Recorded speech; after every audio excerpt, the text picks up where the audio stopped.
There are only 12 particles, the fundamental articles the universe is made of at its heart.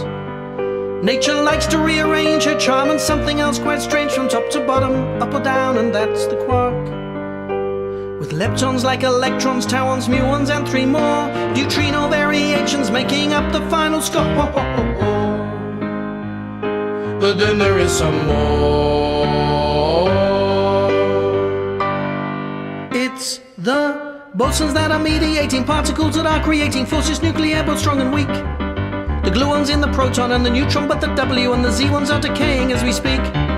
The photons are a wave of particles that all persist and make electromagnetism such a force we can't resist. But mathematicians made predictions contrary to real conditions. In the master formula, mass can't exist.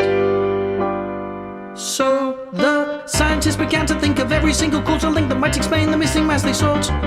When Peter Higgs proposed one perfect answer that exposed none of the problems that the standard model brought. A special field created when the Big Bang came to pass that permeated everywhere and gave the particles their mass. Like treacle, it would slow their spin depending on the state they're in and made the universe we know at last.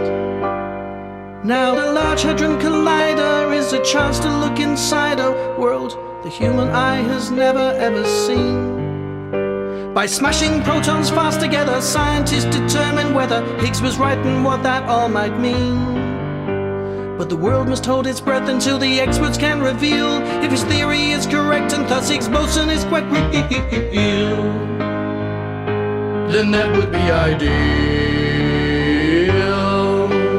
But there's even more to this than meets the eye. The final force we can't deny is something so attractive to us all. His gravity is what I mean. It bends the space-time in between the massive masses as they fall. The grand and unifying theories still define quantum queries as we search for gravity in tiny waves. For Einstein was annoyed that relativity's not employed when the mechanics of the quanta are displayed.